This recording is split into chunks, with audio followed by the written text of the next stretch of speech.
At the heart of a bustling airport, young Jason Williams, a 17-year-old aviation enthusiast, found himself in the midst of a nightmare that shattered his dreams.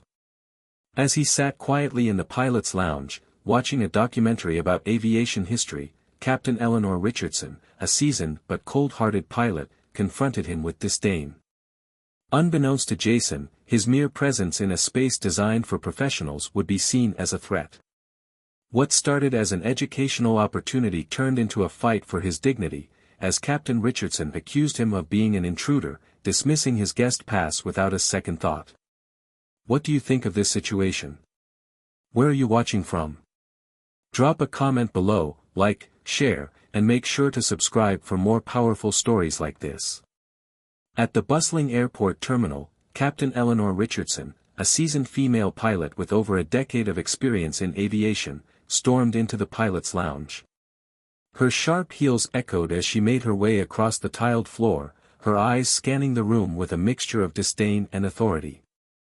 Seated in the corner, 17-year-old Jason Williams, an African-American teenager, was engrossed in the screen of his tablet, his wide eyes locked on a documentary about aviation history. The lounge, normally a place of relaxation for pilots during their breaks, now felt tense and uncomfortable under Richardson's watchful gaze. "Excuse me, young man," Captain Richardson's voice was cold and firm, cutting through the ambient chatter of the lounge. "This area is restricted. You're not authorized to be here." Jason looked up from his tablet, momentarily startled.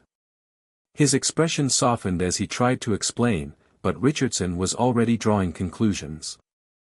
"I don't know how you got in here, but I'm going to have to report you. This is a secured area for aviation staff only." Jason, a passionate aviation enthusiast, was no stranger to the inner workings of an airport. He had received a special guest ID through a career exploration program designed for high school students, one that allowed him access to certain parts of the airport to observe and learn about the industry. This program was a dream come true for him, and today he was excited to be in the pilot's lounge, watching a documentary that would inspire his future career in aviation. But Captain Richardson wasn't interested in his story. "I'm part of a program," Jason began, his voice nervous but steady. "I'm supposed to be here. I have a guest pass." His words trailed off as Captain Richardson's gaze turned icy, her face hardening into a mask of skepticism. She didn't seem to care about the validity of Jason's words. "A guest pass," she echoed with a sarcastic laugh. "You expect me to believe that?" Jason's heart raced as he reached into his bag and pulled out the special ID card he had been given, hoping it would clear up the misunderstanding. But Captain Richardson's distrust only deepened. She took one look at the card, then scoffed. "This doesn't look legitimate," she said, her tone dismissive. "This could easily be a fake ID. I've seen all kinds of scams. You're going to have to leave." Jason's hands trembled as he clutched the ID tighter, his mind racing to find a way to calm the situation. "Please, I'm just here to learn. You can call the program if you want to verify. I really am supposed to be here." His voice was a mix of frustration and fear. The last thing he wanted was to be accused of doing something wrong when all he had done was show up for an opportunity he had worked so hard for. But Captain Richardson wasn't listening. She was already dialing security, her fingers tapping on her phone screen as she prepared to escalate the situation. Jason felt a wave of panic wash over him. He was terrified, not just because he had been wrongly accused, but because he feared his dream of working in aviation might be dashed before it even had a chance to take off. His thoughts swirled in confusion, wondering how his passion for flying could be seen as a threat rather than an opportunity. As Richardson spoke curtly to security, Jason couldn't help but feel a heavy weight settle in his chest. It was clear that she had already made up her mind about him. To her, he wasn't a young person eager to learn, he was an intruder. The fear that came with being misunderstood, even for something as innocent as a career interest, was suffocating. With his heart pounding in his chest, Jason stood frozen in place, hoping that someone would step in to stop this escalating. He felt the eyes of the other pilots in the lounge on him, their silent judgment stinging. Jason couldn't help but wonder, if he had been a different person, would he have been treated the same way? As the minutes ticked by, the situation seemed to grow more hopeless. Jason tried once more to explain, but Captain Richardson had already made her decision. The door to the lounge felt further away than it ever had before, and Jason realized that for the first time in his life, he wasn't just a teenager chasing his dream, he was a black teen trying to navigate a world that seemed to make those dreams more difficult to achieve. Jason Williams had always been fascinated by aviation. Ever since he was a child, he would stare up at the sky, watching the planes take off and land, his imagination soaring with them. His father, a local airline manager, had often taken him to the airport to watch the planes up close. These experiences ignited in Jason a passion that only grew stronger as he got older. At 16, he had begun to take his love for aviation more seriously, enrolling in a career exploration program designed to give young people an inside look at the aviation industry. Through this program, Jason had received a special guest ID that allowed him to access areas of the airport typically reserved for employees. He saw this as his chance to learn more about the field he dreamed of entering one day.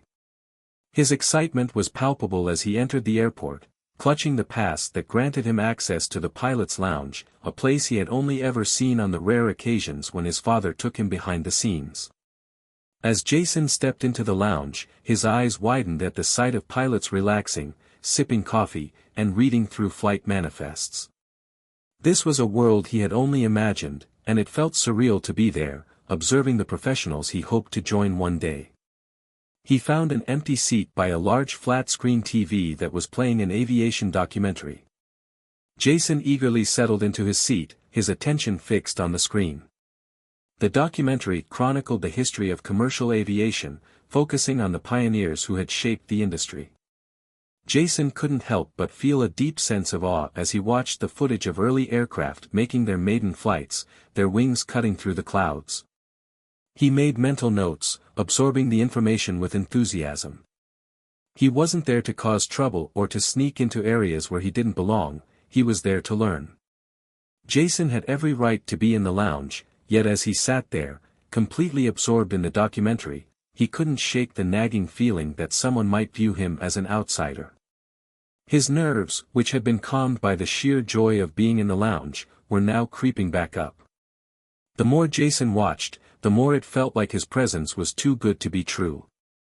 In his mind, he wondered whether the staff there would view him as just another teenager who didn't belong, someone who was out of place in a professional space like this.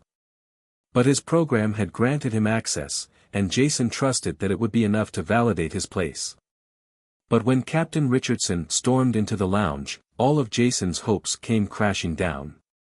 Jason's heart raced as Captain Richardson's icy stare burned into him.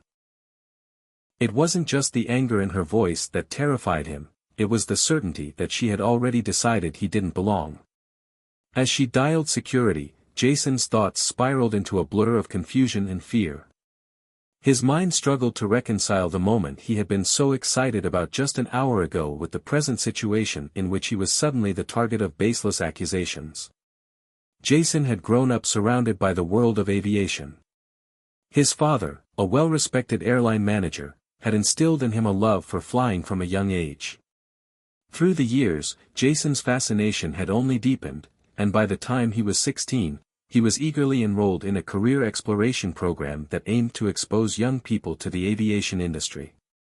It was an opportunity that Jason couldn't have dreamed of, and he cherished every moment of it. He had been granted a special guest ID, which allowed him access to areas of the airport like the pilot's lounge, where today he had hoped to observe, learn, and meet others who shared his passion. It was his chance to take his dreams seriously, to see firsthand what it took to become a part of the aviation world. But now, here he was, sitting in the lounge, his legs stiff from nervousness as he clutched the special ID in his hand. He had tried to explain the situation to Captain Richardson, but she refused to listen. As she made the call to security, Jason's mind raced. Did she think he was lying? Was this some kind of mistake? He felt a wave of helplessness wash over him, but he also knew he had to remain calm. His father had always told him to keep his composure in difficult situations, never let them see you sweat, he would say. But how could Jason stay calm when his very identity was being questioned? As minutes passed, Jason's nerves continued to build, and soon enough, the door to the lounge swung open. Standing in the doorway was a man in a sharp suit, a security officer. Behind him, the unmistakable figure of Captain Richardson towered, her arms crossed firmly over her chest. This young man, she began in a clipped, authoritative tone, is attempting to gain access to this restricted area under false pretenses. He's been causing trouble here, and I believe his ID is fraudulent. I've called security to handle the situation. Jason's stomach twisted in a knot, and his pulse quickened. The officer's gaze swept over him, but it wasn't warm. Jason felt the heavy weight of judgment fall on him in an instant. "Sir, please verify my credentials," he said, his voice shaky but determined. "I'm part of a career exploration program. This ID is valid, and I'm supposed to be here."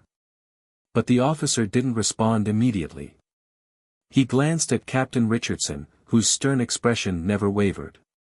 Jason's anxiety grew as he realized there was no room for doubt in her eyes. She was convinced of his guilt. "I've never seen you before," the officer said, still scrutinizing Jason. "We'll need to verify your program with the airport administration. Until then, you'll have to leave." Jason felt like the ground beneath him had shifted. His dreams, so carefully crafted and nurtured over the years, seemed to evaporate in that instant. Would this moment define his entire future in aviation? How could he prove that he wasn't some intruder, that he was simply a kid following his dream, not someone looking to cause trouble? His mind flashed to his father, who had worked tirelessly in the aviation industry to provide Jason with these opportunities. His father, a man who had taught him the importance of perseverance, of rising above adversity, would never want to see Jason reduced to this. Jason's heart clenched as he thought of his father's calm confidence in every situation. It was exactly at moments like these that Jason knew he had to hold on to that same inner strength. "Please, call my father," Jason pleaded.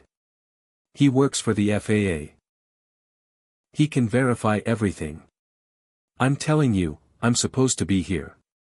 It took what felt like an eternity for security to make the call, but within moments, Jason's father, David Williams, received the call that would change everything. As an FAA administrator, David was well respected in the aviation world, and it was clear that his presence would bring this escalating situation to an end. As soon as David arrived at the airport, he immediately approached the scene, his face hard with concern.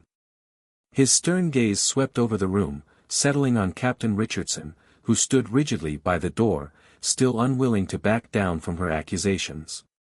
Jason felt a surge of relief when his father stepped into the room. David's commanding presence had always been a source of comfort to him. David's voice was calm, but there was an undeniable authority in it as he addressed Captain Richardson. "Captain, what's going on here?" he asked, his eyes flicking to Jason. "Is this young man bothering anyone?" Captain Richardson stood taller, her face flushed with the embarrassment of being confronted.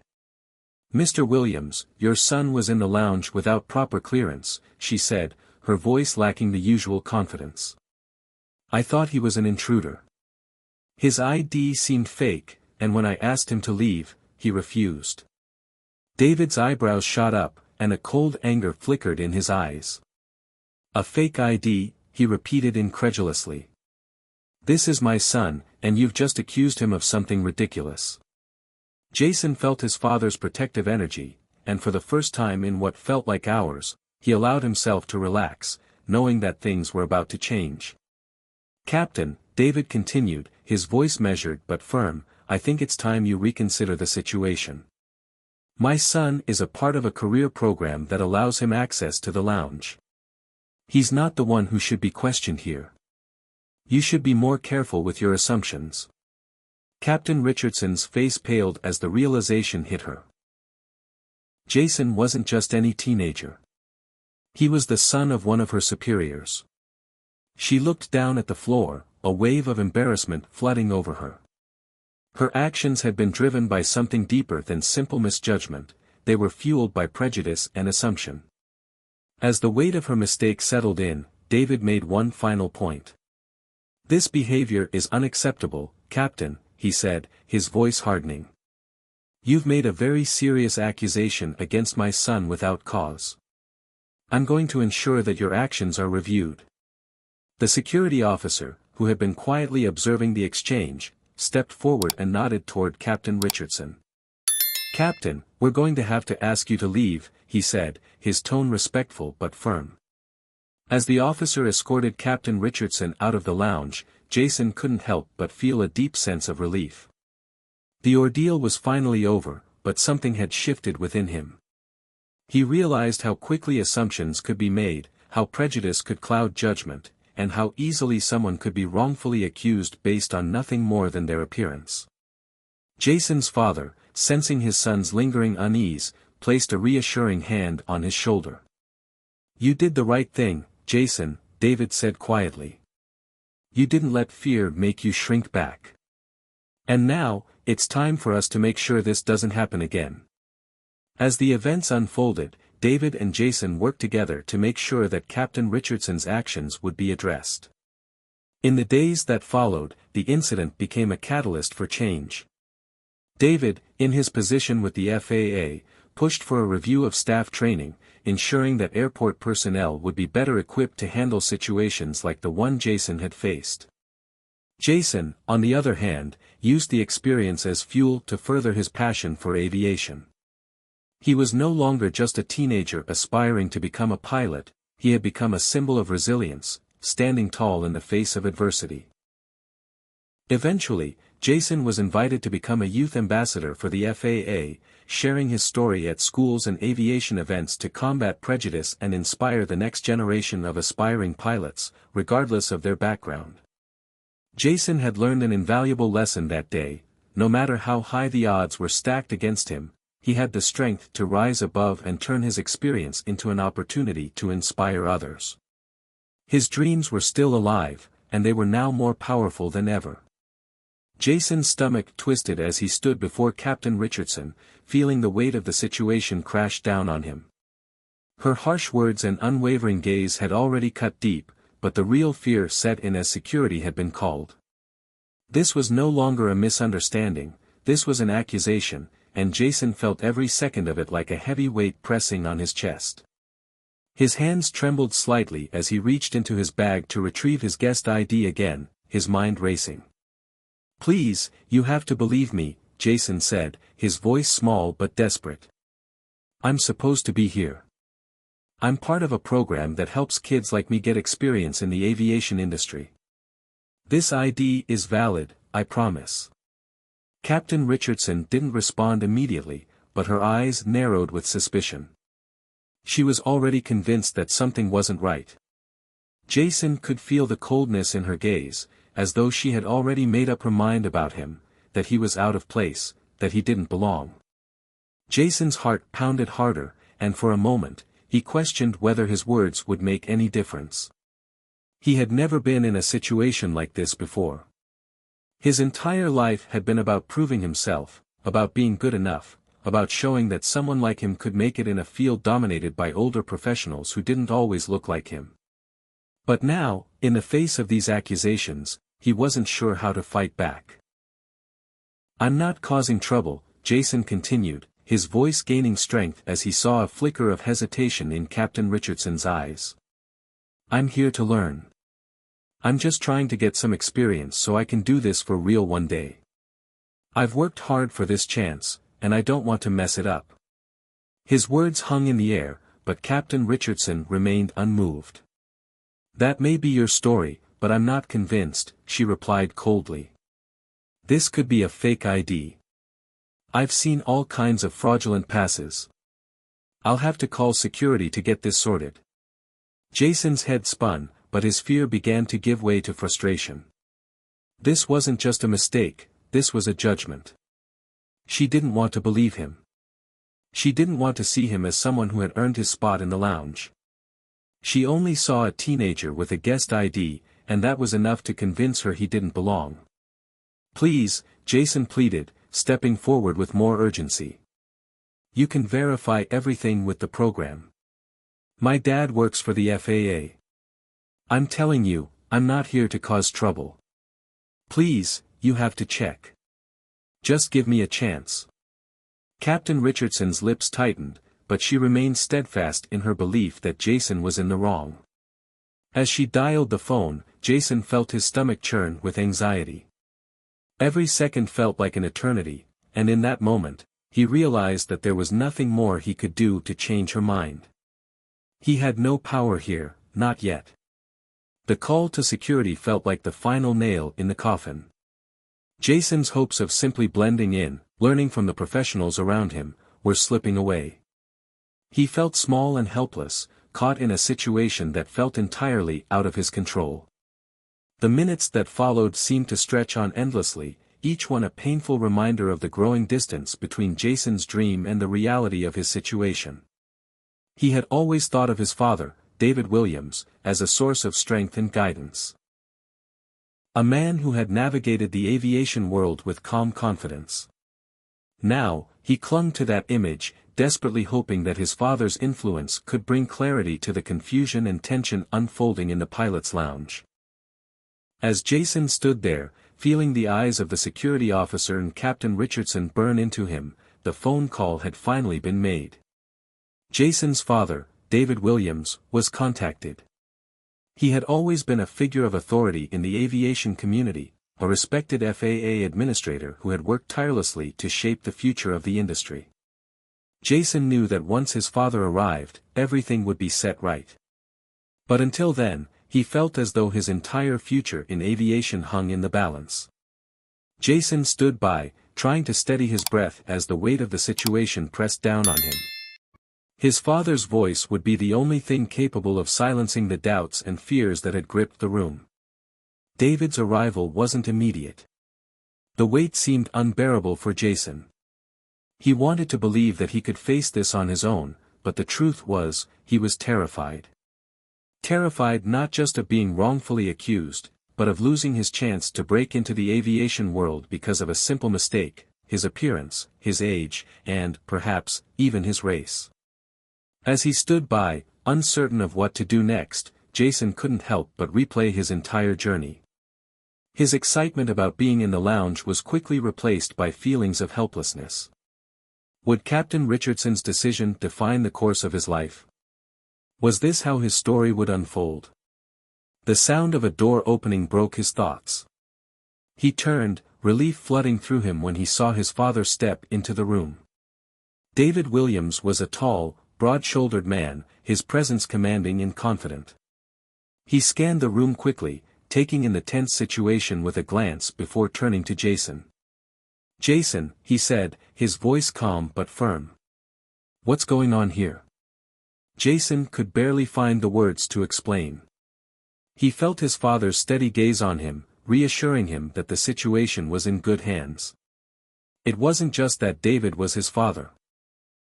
It was the fact that David was a figure of authority, someone who understood the world of aviation better than anyone Jason knew. "Captain Richardson here has accused me of being an intruder," Jason said, his voice faltering. "She thinks my ID is fake. I've tried to explain, but she won't listen." David turned to Captain Richardson, his expression serious but controlled. "Captain, what's this about?" Captain Richardson's face flushed with discomfort as she straightened. She had underestimated Jason, and the tension was palpable. As soon as she saw David, the recognition hit her. This wasn't just any teenager. This was the son of someone very high up in the aviation world, someone who had the power to make her career more difficult. She hesitated, unsure of how to proceed, realizing that the situation had shifted drastically. David's arrival had immediately changed the tone of the entire room. Where there had once been an air of authority and conviction from Captain Richardson, there was now only hesitation. As soon as she realized who Jason's father was, her posture faltered.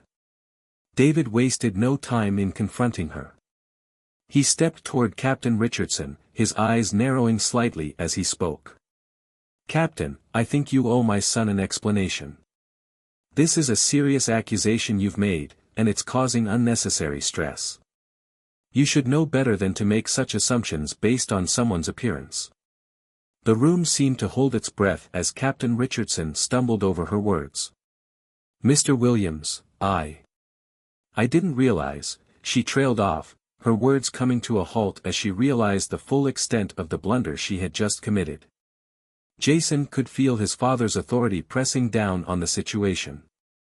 There was no hiding behind accusations now, it was clear that Captain Richardson had made a significant mistake. "My son is not some random teenager off the street," David continued. "He's here to learn, as part of a program designed to give young people exposure to the aviation industry. You've unjustly treated him like a criminal."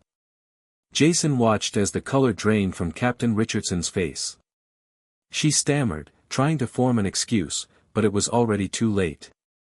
David's position and the respect he commanded in the aviation community had instantly turned the tide. Jason had never seen his father so unwavering, so decisive. "I had no idea," Captain Richardson said, finally managing to speak, though her voice was weak with embarrassment. "I didn't realize who he was. I'm deeply sorry." But the apology wasn't enough to undo the damage. David's voice remained calm, but there was an unmistakable firmness in it. "Your assumptions have consequences," he said, his tone unyielding. "You've not only wrongfully accused my son, but you've also acted in a way that reflects poorly on the entire profession. This behavior won't go unchecked." The truth was out, and Captain Richardson knew there was no way to take back her actions. The realization that she had just insulted the son of someone who could make her life difficult was dawning on her, but it wasn't her fear of consequences that mattered, it was the bigger issue of how she had treated Jason. Jason stood there quietly, watching the confrontation unfold. He felt an odd sense of empowerment, knowing that his father was fighting for him, but there was still a lingering sadness that he had to endure this moment in the first place.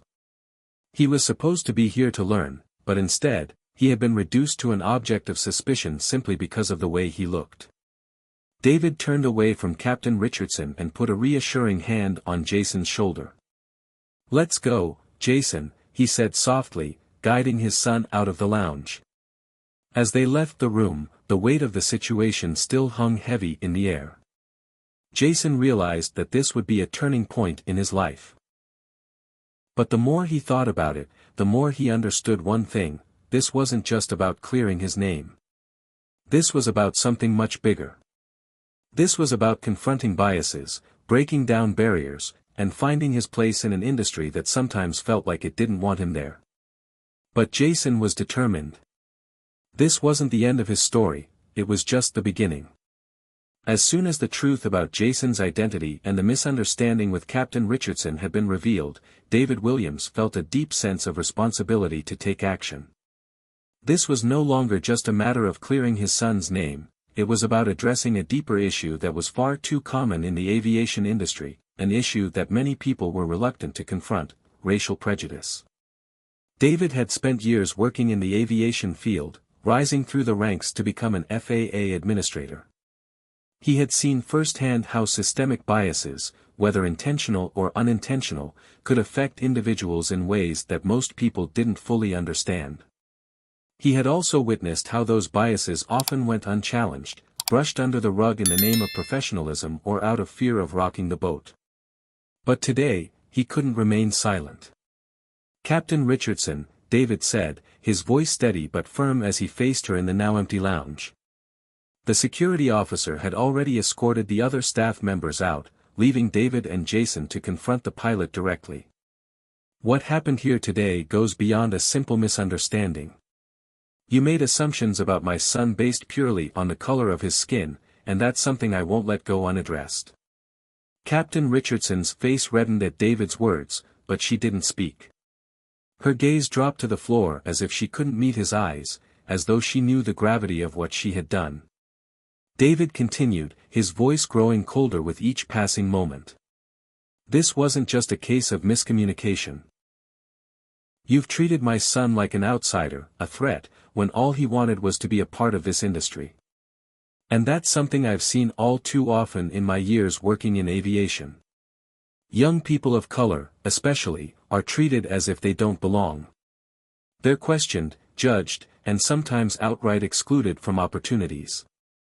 This isn't just about today, it's about the bigger picture. Jason stood quietly beside his father, listening intently to his words.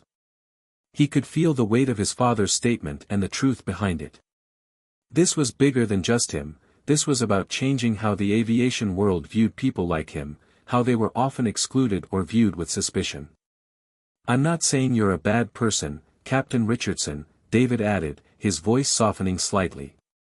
But you have a history of making assumptions about people, especially those who don't fit the mold of what you think a pilot should look like. And that kind of behavior isn't acceptable in this industry. It's not acceptable anywhere. David's words hung in the air, and for a moment, there was silence between them. Captain Richardson opened her mouth as though to speak, but nothing came out. She knew David was right, and the shame of her actions began to set in. I've been around this industry for a long time, and I've seen a lot, David continued. But I've also seen how the people in power often turn a blind eye to these things because it's easier to look the other way. That's not something I can do, and I'm not going to let my son be another example of how someone can be mistreated just because of how they look. David paused, his gaze unwavering. So, here's what's going to happen. I'll be bringing this matter to the attention of the FAA's Diversity and Inclusion Committee. I'll be making sure this behavior is documented, and I'll be pushing for better training on bias and discrimination in the workplace. No one should ever feel like they're an outsider because of their race or background. Jason could feel a sense of pride swelling inside him as he listened to his father stand up for him. But more than that, he felt a deep sense of empowerment. It wasn't just about defending his own dignity, it was about fighting for change, about making sure that others wouldn't have to go through what he had experienced. I understand, Captain Richardson finally said, her voice barely above a whisper. I never meant for this to happen. I didn't think. I let my assumptions take over. David nodded slowly, his expression softening slightly. It's not enough to say you didn't mean it, Captain. It's about being aware of the biases we all carry with us and actively working to correct them. It's about being intentional with your actions, not just your words. As the conversation came to a close, Captain Richardson seemed to shrink under the weight of her actions. It was clear to David that she understood the gravity of what she had done, but understanding alone wasn't enough. It would take real, sustained effort on her part to make meaningful changes in her thinking and behavior. For Jason, the conversation had been eye-opening. He had always known that racial prejudice existed, but hearing his father speak so directly about it, hearing him call out the systemic issues in the industry, made him realize how much work still needed to be done. The tension in the pilot's lounge was palpable as Jason stood by his father, both of them watching Captain Richardson. The moment of reckoning had arrived. David had spoken plainly about the severity of Richardson's actions, and now it was time for consequences. Security personnel entered the lounge, and one of the officers, a tall woman with short-cropped hair, stepped forward. Captain Richardson, she said, her tone firm but neutral. You're being escorted out of the premises. Your actions today have raised serious concerns, and we'll need to review them thoroughly. Captain Richardson seemed to stiffen at the officer's words, but she didn't resist. She had known that her actions had consequences, and now she was facing them head-on. I understand, she muttered, her voice low and regretful. As she gathered her things and prepared to leave, Jason couldn't help but feel a mix of emotions. There was relief, of course, relief that the situation was finally being addressed, but there was also a sense of sadness. It was hard for him to believe that someone who worked in such an important role in aviation could let prejudice cloud their judgment so completely. It was disheartening, but it was also a wake-up call. The officer escorted Captain Richardson toward the door, and Jason watched as she left the room without another word. As the door closed behind her, the weight of the moment lingered. Jason turned to his father, who was already looking at him with a mixture of pride and concern. "You did the right thing, Jason," David said quietly. "This wasn't easy, but it was necessary. You stood up for yourself, and now we have the opportunity to make sure this doesn't happen to anyone else." Jason nodded, the reality of what had just happened sinking in. The event had not only changed the course of his own life but had the potential to influence the future of others in the aviation world as well. In the aftermath of the incident, Jason's story became one that resonated far beyond the walls of the airport. His bravery and willingness to speak out about his experience had created a ripple effect that spread throughout the aviation community.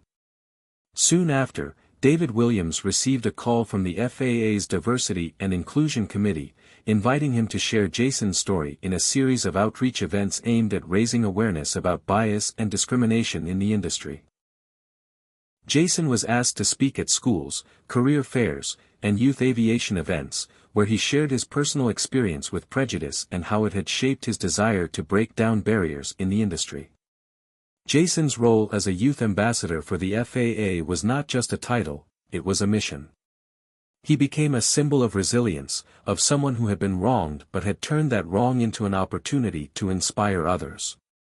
His message was simple: no matter who you are or where you come from, your dreams in aviation were valid, and no one should ever be made to feel like they didn't belong. Jason's story reached young people across the country, inspiring others to pursue their own dreams in aviation despite the obstacles they might face. The FAA's outreach efforts were bolstered by his presence, and the industry began to take a closer look at how it could better support underrepresented groups, ensuring that more people like Jason had the opportunity to thrive. Jason's journey had only just begun, but already he had made a profound impact on the industry he loved. And as he stood before a crowd of young aspiring pilots, speaking about his experience with humility and strength, Jason knew that he had found his purpose, not just to be a pilot, but to make the skies a place where everyone, regardless of their background, could soar.